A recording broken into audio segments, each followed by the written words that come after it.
Sobat Kay, anggota tubuh manusia saling berkomunikasi satu sama lain. Yang berperan menghubungkan komunikasi tersebut adalah saraf. Makanya nggak heran kalau ada saraf yang bermasalah bisa mempengaruhi fungsi tubuh. Nah, salah satu gangguan saraf yang sering dialami masyarakat adalah saraf terjepit. Seberapa besar pengaruh dan dampak saraf terjepit terhadap organ lainnya? Kita akan bahas dalam BTS Berbagi Tips Sehat. Sore hari ini senang banget di studio udah hadir Dr. Fatkul Adiatmaja, dokter spesialis bedah saraf Siloam Hospitals Jember. Selamat sore Dr. Fatkul. Selamat sore. Kabar baik dokter? Alhamdulillah baik ya. Boleh deket lagi sama mikrofonnya atau mikrofonnya aja yang dimajuin ke depan nggak apa-apa. Okay. Karena suara merdunya sayang banget kalau nggak jelas. Dr. Fatkul. Iya dong. Sibuk banget ya kayaknya dari kemarin ya dokter ya. Ya lumayan. Iya, awalnya kita tuh kan ngerencanain jadwal sama dokter Fatkul ini kan awal bulan ya. Iya, ternyata banyak ini ya jadwal operasinya. Oke. Iya, saya mohon maaf. Iya, nggak apa-apa, yang penting itu kan tugas mulia ya, tugas mulia yang harus dijalankan. Begitu juga dengan kita ini tugas mulia banget ya Mbak Galuh ya. Berbagi informasi. Iya benar. Ada juga Mbak Putri Galuh as Marketing Communication yang akan mewarnai BTS dengan info-info layanan-layanan dan promo menarik dari Siloam Hospitals Jember. Gimana nih Mbak Galuh akhir bulan? Saatnya menerima suatu kebanggaan ya. Oh, ya. Jadi menerima sebuah kebanggaan, kebanggaan itu apakah berkaitan dengan pekerjaan?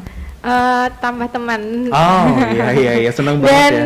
Dan kebetulan Dokter Fatkul juga bisa hari ini. Iya, mantap. Jadi hari spesial ini. Oh, hari spesial buat Mbak Galuh. Apalagi tanggal 25 loh Mbak Galuh. Iya. Ya kan? Sumpah senang banget hari ini ya. Nah Sobat Kay, selain melalui terrestrial channel 102,9 FM, BTS juga bisa Anda simak melalui aplikasi Kay Radio, website kastripradiojemer.com, dan tayangan ulangnya nanti bisa hadir juga di YouTube Kay Radio dan Siloam Hospitals Jember. Sore hari ini kalau Anda punya pertanyaan, Anda pengen konsultasi seputar saraf terjepit ya, chat aja di WhatsApp 0811 378 1029.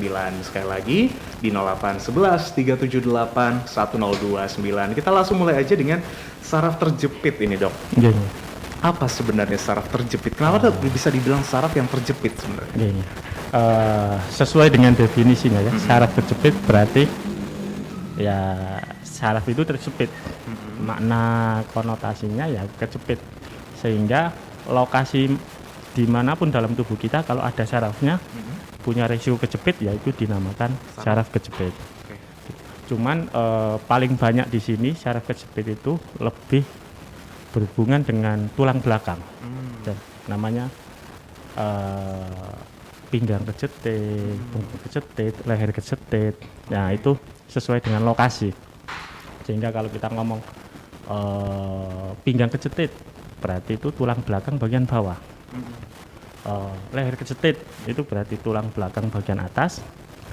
Kemudian kalau kita ngomong punggung kejepit itu bagian tengah. Cuman masalahnya tulang belakang yang tengah yang namanya torakal itu stabil karena dia dibantu dengan tulang kosta, sehingga jarang sekali terjadi HNP.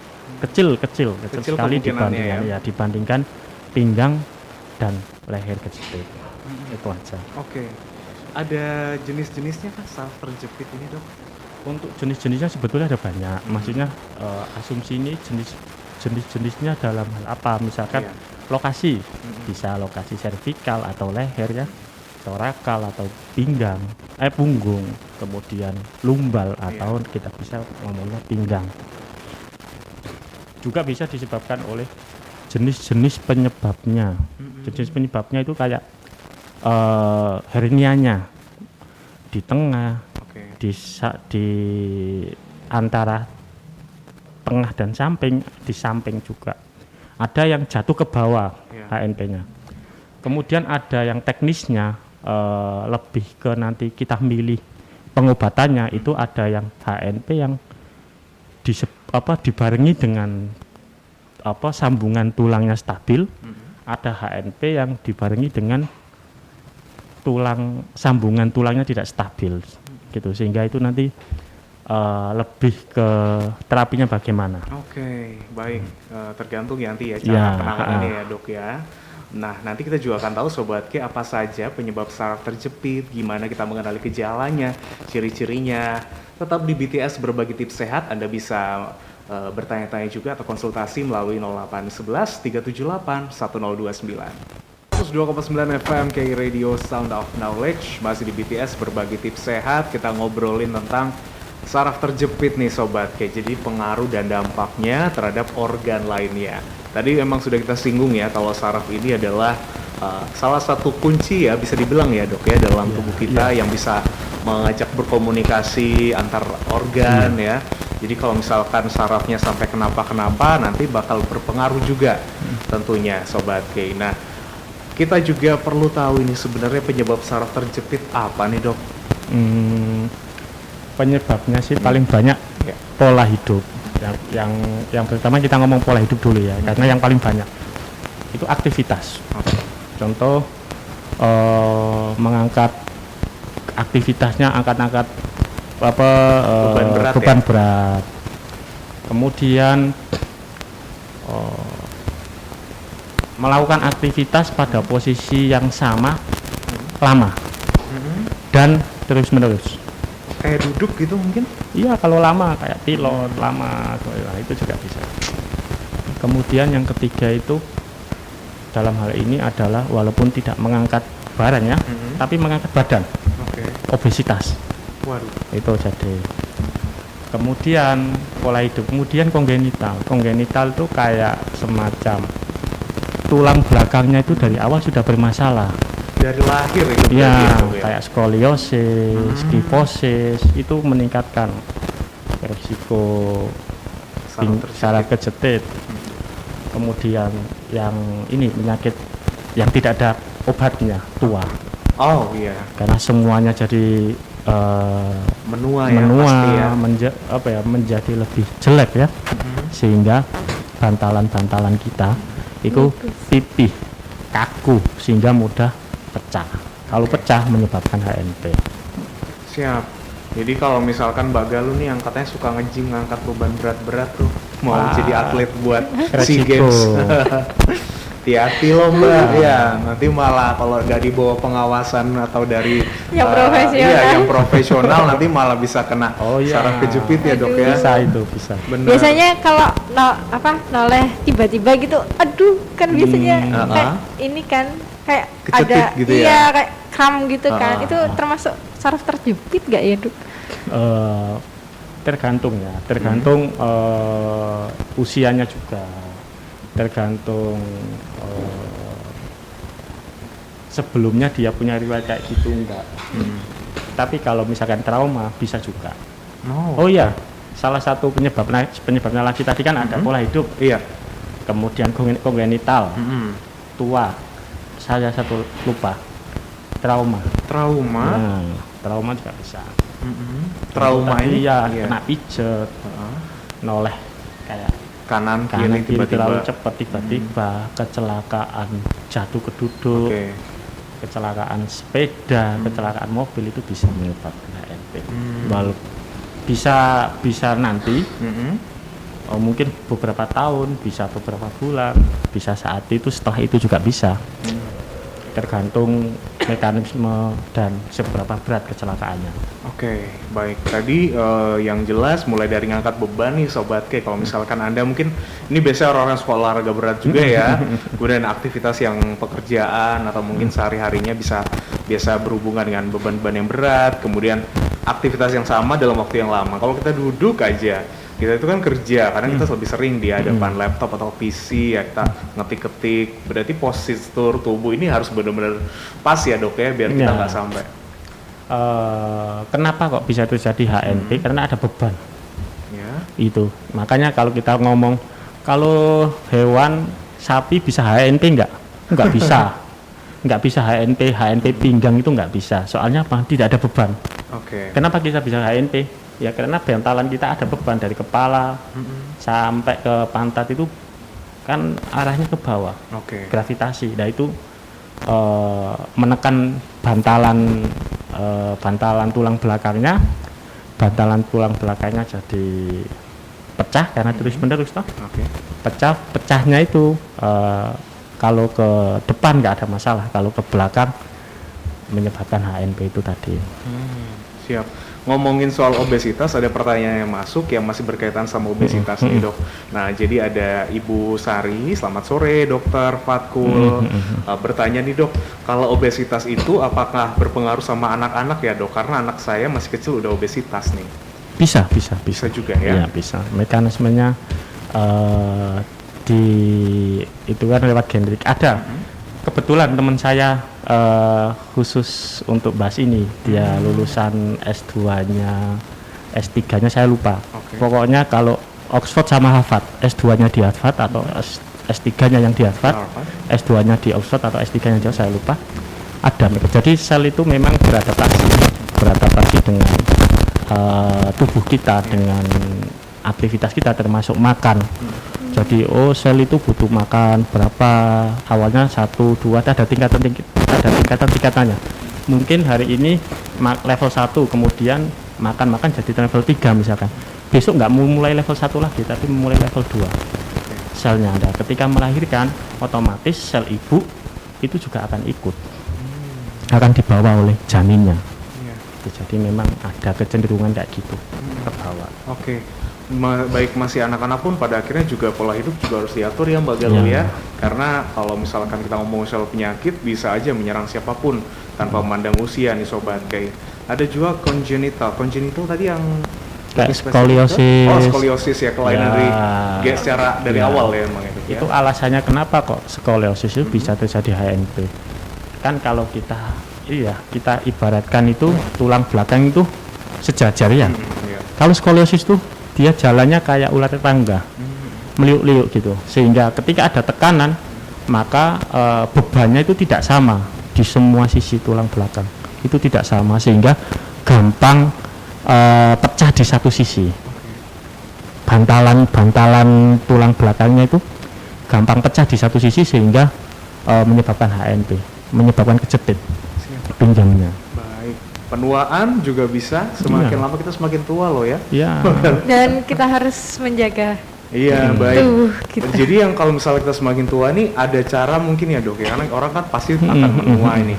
Apakah memang mereka sudah pasti akan mengalami saraf terjepit atau bisa sebenarnya dihindari? Ada game kayak gini di tulang belakang bahwa HNP itu bukan suatu penyakit, malahan kita bilang. Kenapa? HNP itu pasti ada di kita.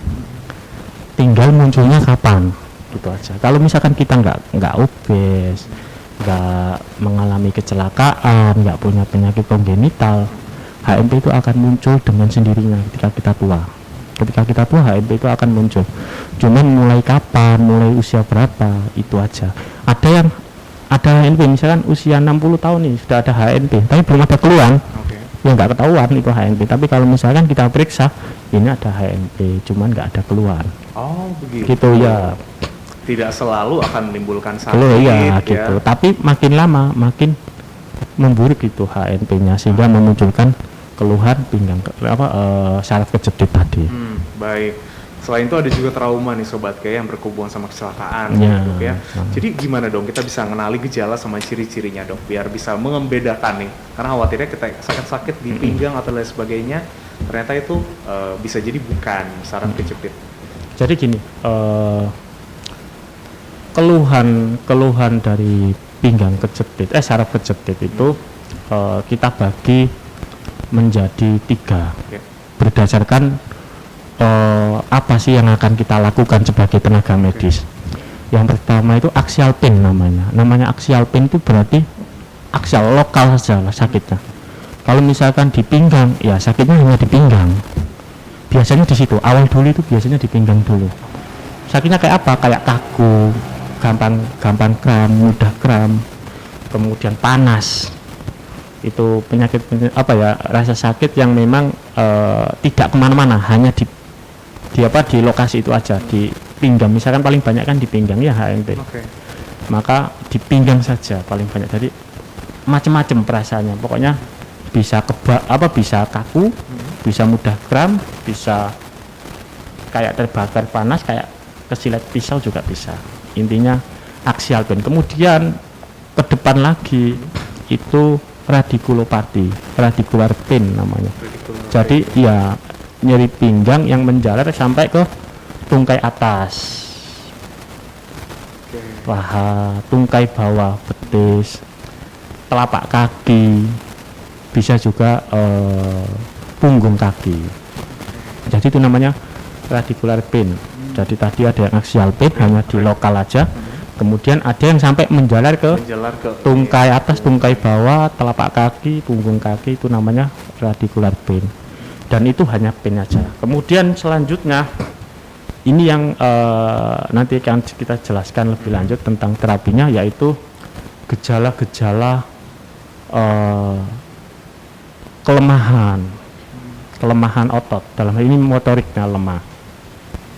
Kemudian ada yang sampai autonomnya, disfungsi seksual tidak bisa menahan kencing, tidak bisa kencing, tidak bisa BAB, tidak bisa menahan BAB, itu autonomnya yang kena.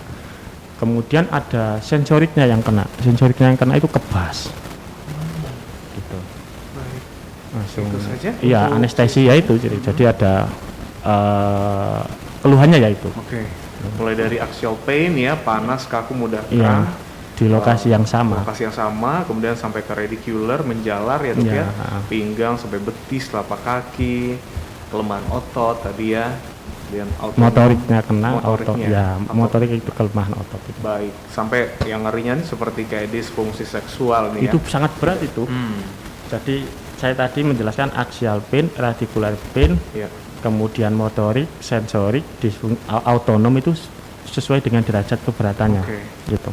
Dan ada sensorik ini juga Iya, yang jauh lebih berat lagi. Oke, baik. Tapi kalau sudah mengalami hal seperti ini, sebenarnya Anda nggak perlu khawatir ya Sobat Kayak. Kadang-kadang mungkin kan kalau yang seperti ini bisa saja dialami oleh siapapun. Nah, kalau misalkan ada anggota keluarga yang mungkin mengalaminya, nggak usah khawatir, sekali lagi langsung aja serahkan ke Mbak Galuh ya, karena Mbak Galuh punya jawabannya. Ya, serahkan semuanya di Siloam Hospital Nah, Jember. betul. Caranya dengan Langsung aja datang ke Siloam Jember di Jalan Gajah Mada nomor 104. Di kita kebetulan Dokter Fatkul itu buka praktek di hari Jumat, hari Jumat aja, jam 3 sampai jam 5 sore. Itu untuk sahabat Siloam yang pakai yang punya BPJS bisa banget untuk ke Dokter Fatkul dengan membawa surat rujukan dari vaskes pertamanya. Siap. Jangan lupa juga Anda bisa hubungi IGD Siloam ya, kalau misalkan dalam kondisi gawat darurat di 1.500 911 ya. Iya. Mbak Galuh ya. Dan ada juga nomor lokalnya ya, misalkan yang ada di Jember ya. Ada banget di 0331 2861 911. Siap, mantap. Harus di save Sobat K. Nanti kita akan kembali lagi membahas lebih dalam tentang pengaruh dan dampak saraf terjepit terhadap organ lainnya.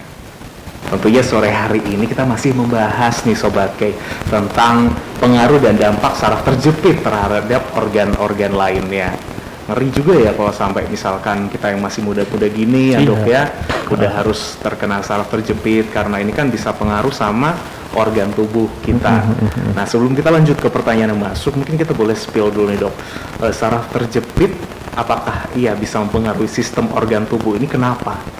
Oh iya, jadi saraf kejepit itu kalau misalkan kita terkena saraf kejepit, maka salah satu tindakan kita, pengobatan kita adalah istirahat total. Dalam hal ini adalah kita melakukan bed rest. Nah, kalau kita bed rest itu resiko DVT tinggi. DVT itu deep vein thrombotic, maksudnya pembuluh venanya itu kan sudah pelan, ketekan jadi tambah pelan sehingga membeku, buntu. Nah, kalau itu buntu otomatis akan mengganggu sistem seluruh tubuh, peredaran darah seluruh tubuh.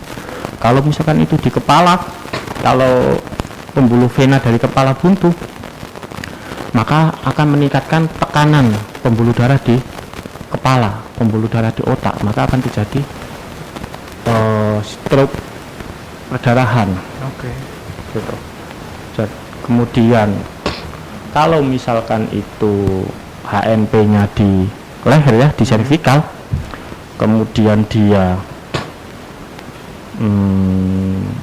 menutup aliran darah ke otak, maka akan terjadi stroke infarct trombotik di kepala kita. Jadi sangat mengganggu itu kalau dari ke sarafnya ya, sama pembuluh darah Baik. tubuh kita. Baik, kita sekarang ke pertanyaan dulu ya dok ya. Iya, iya, silakan. Ada Toki, ketika saya duduk sebentar di kursi atau di lantai, pinggul paha saya nyeri sekali nih, sehingga susah buat berdiri. Pernah sampai saya tuh nggak bisa bergerak sama sekali seharian, hanya jari aja yang... Sebelumnya belum pernah yang seperti ini. Apakah ini termasuk dok? Nah, kalau dilihat dari gejalanya, itu termasuk saraf kejepit, kemungkinan besar saraf kejepit. Oke, lebih baik dia ini ya periksakan langsung ya. Iya, diagnostik dulu. Diagnostik satu-satunya diagnostik ya di MRI. Itu diagnostik di MRI. Kalau di Jember itu ya hanya ada beberapa rumah sakit yang punya MRI. Salah satunya Siloam. Iya dong ya. Paling bagus kualitasnya. Wih, mantap. 1,5 Tesla. Wih. Saya nggak promosi, kenyataannya. Iya, gitu. kenyataannya emang kayak gitu kan, makanya nggak usah diraguin lagi lah. Berarti kalau misalkan saraf terjepit ini kita ngobatinnya secara alami gitu, bisa? Jadi kalau misalkan kita sudah terkena saraf kejepit, itu tergantung derajatnya. Kalau ringan bisa sembuh tanpa pengobatan.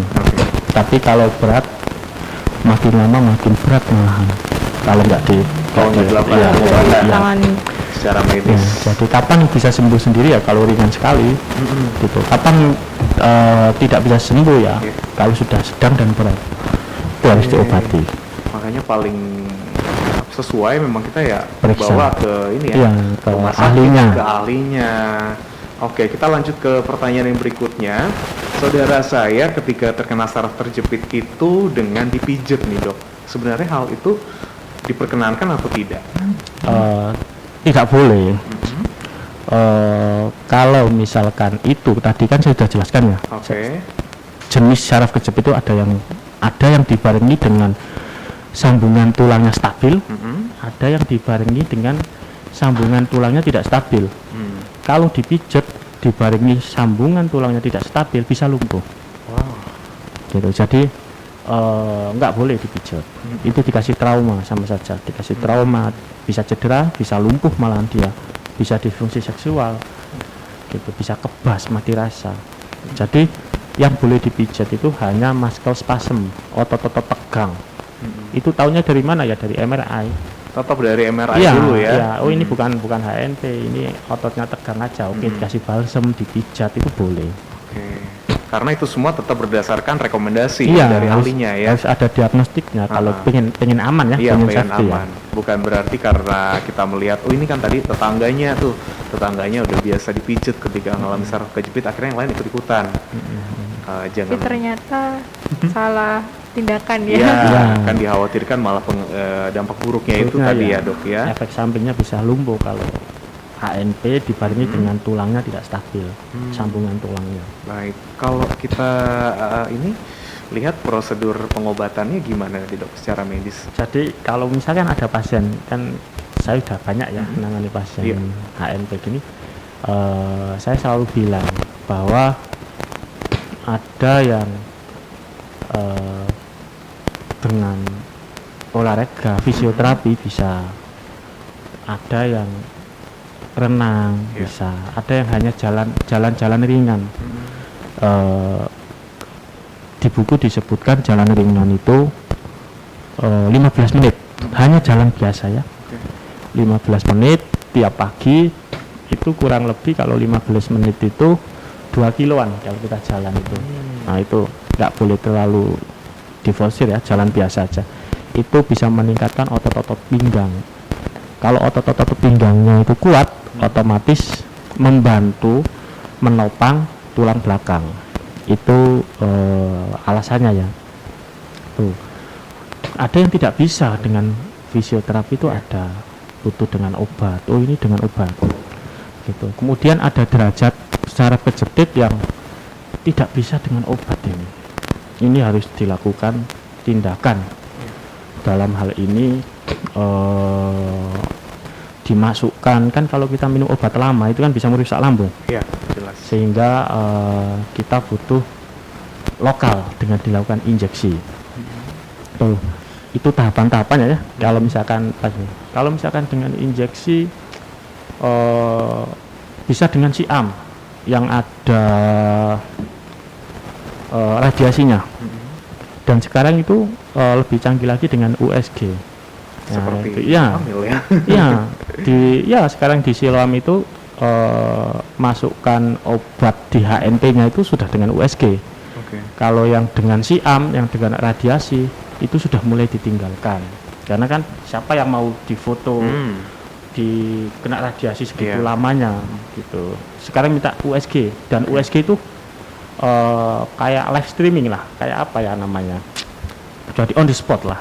Kalau foto kan difoto, kemudian mati, kemudian kita masih meraba. Oh ya, kalau pasiennya gerak nggak bisa, kalau ada gerakan berubah. Tapi kalau USG itu langsung streaming, langsung apa namanya, langsung on the spot, ya. Jadi kita kelihatan langsung.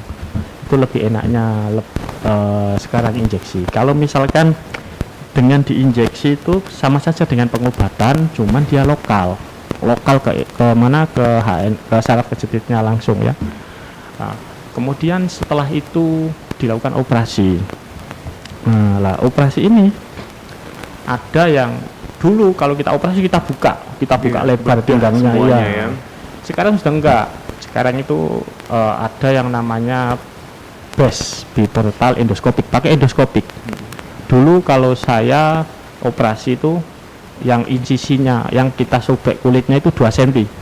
Kita pakai mikroskop, kita operasi pakai mikroskop, ototnya kita potong dari tulang-tulang belakangnya. Sekarang sudah nggak kita potong, walaupun insisinya 2 cm ya, walaupun kecil ya, nggak kelihatan itu dioperasi. Tapi sekarang sudah ada teknik baru dengan endoskopik, ototnya itu dibelah, nggak dipotong, hanya dibelah, sehingga masih mempertahankan kestabilan tulang belakang. Kemudian ada tahap pinggang kejepit itu sudah nggak bisa dipakai endoskopik, pakai mikroskopik dekompresi sudah nggak bisa. Itu harus dipasang implan. Kalau tidak stabil, yang saya sebutkan tadi, kalau tidak stabil itu harus kita pasang implan. Nah, kita pasang implan itu atau mau nggak mau ya harus kita buka. Itu yang pilihan paling akhir itu.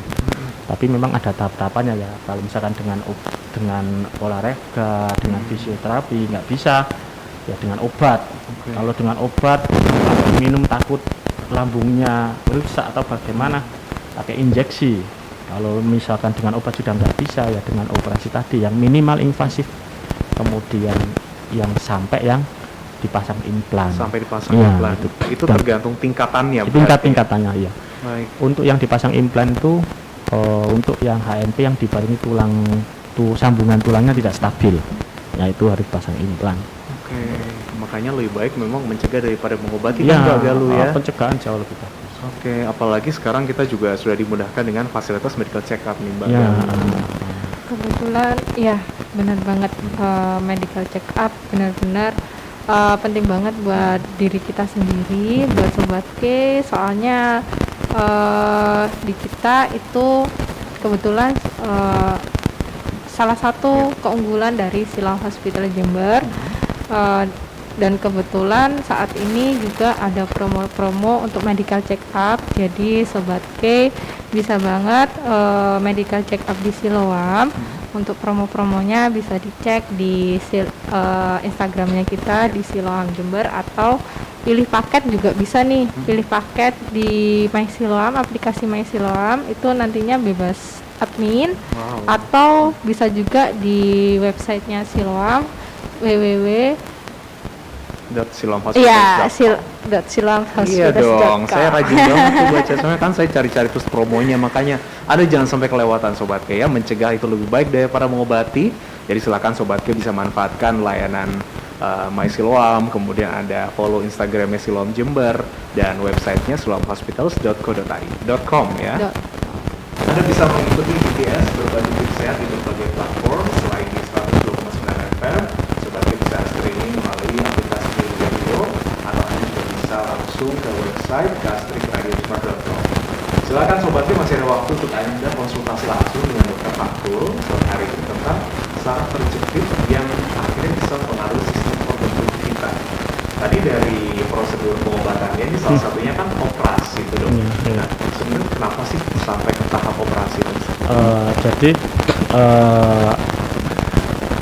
kalau misalkan tidak bisa kita pisah, maksudnya kalau kayak gini operasi enggak, tapi kalau ada pasien yang datang ke saya, itu pasti saya jelaskan ada indikasi operasi relatif, ada indikasi yang mutlak.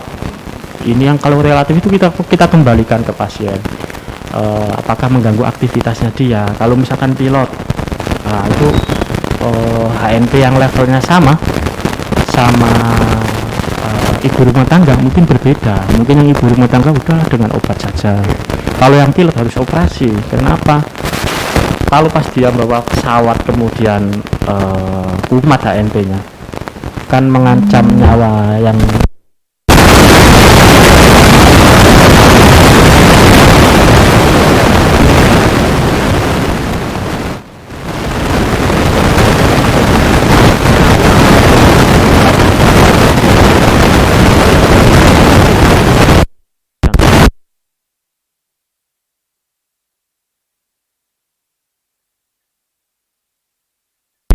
mutlak, bisa nggak dioperasi. Baik, proses penyembuhannya berapa? Penyembuhan operasinya, kalau mikroskopi dikompresi kita operasi, besok lusa bisa pulang. Ya, kalau dengan endoskopik besok lusa bisa pulang juga gitu. Cuman kalau yang operasi yang agak besar gitu, misalkan pasang implan, ya minimal 3 hari lah bisa pulang. Ya, Perawatan dulu ya dok ya. Ya, perawatan, pemulihan dan sebagainya. Rumah sakit, baik. Dan ini tapi tetap menjadi pilihan pasien juga ya dok ya. Iya.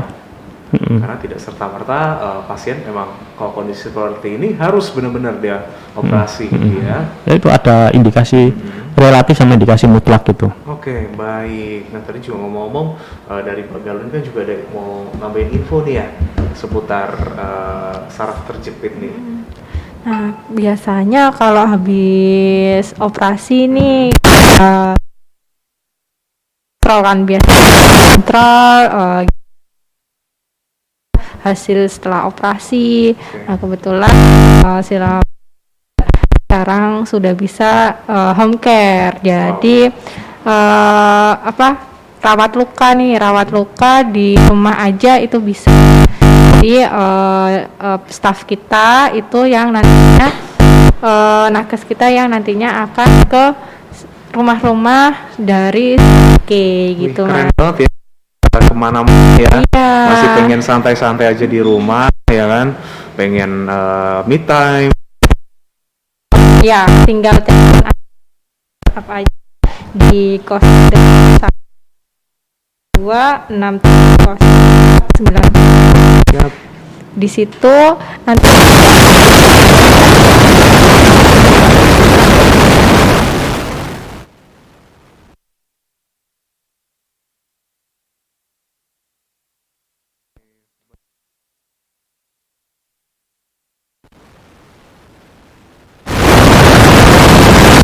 mungkin lagi males, lagi mager juga udah tinggal call aja ke CS-nya Siloam ya.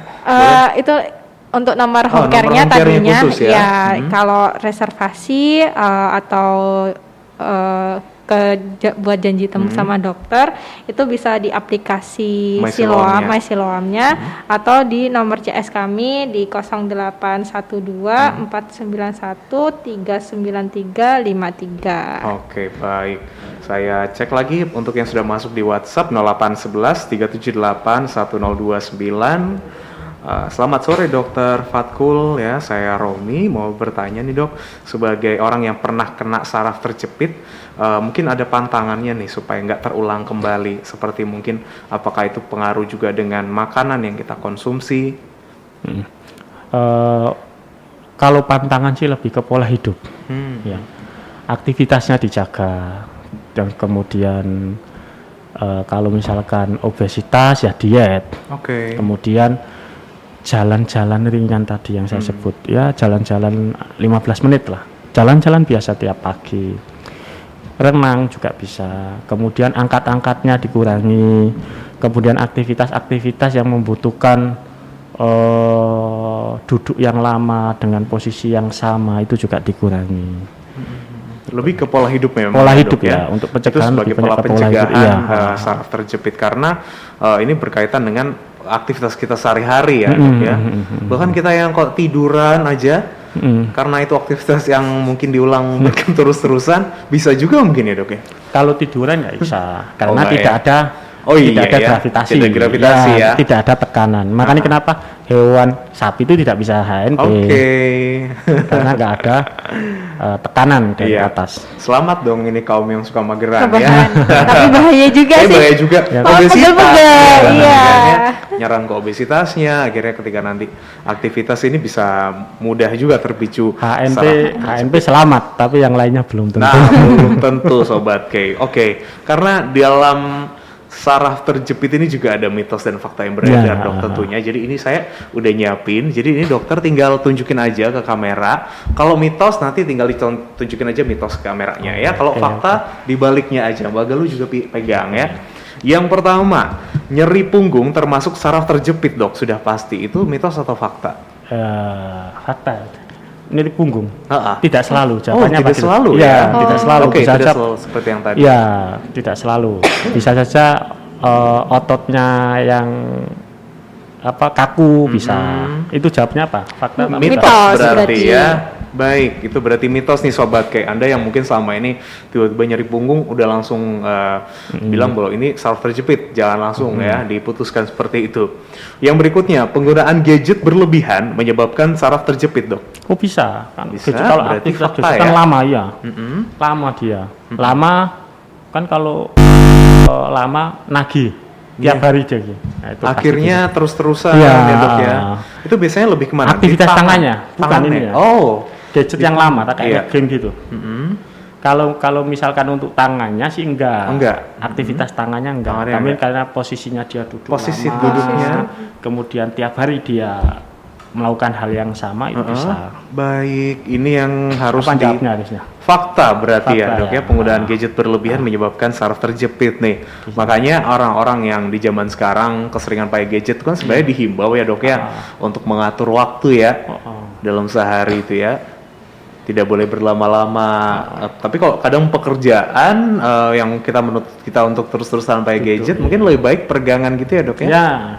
Kalau di Cina itu dikasih batasan 2 jam. 2 jam. Iya. Hmm, 2 jam harus itu.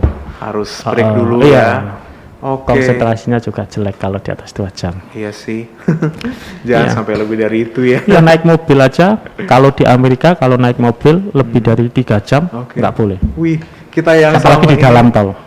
menembus tol dari Jember Iya, sampai ke istirahat. Jogja aja udah berapa jam tuh, Dok? Oke, lama. yang berikutnya, saraf terjepit bisa memicu stroke dan kelumpuhan, Dok. Oh bisa. Fakta ya? Fakta, bisa. Oke. Tadi penyebabnya Sudah tadi disebabkan juga ya. DVT menyebabkan stroke perdarahan, kemudian tekanan dari arteri vertebralis, Oke. arteri leher, di leher itu bisa menyebabkan stroke infark. Oke, baik. Kemudian penderita saraf terjepit masih diperbolehkan berolahraga, Dok. Oh masih boleh. Ya tadi jalan-jalan.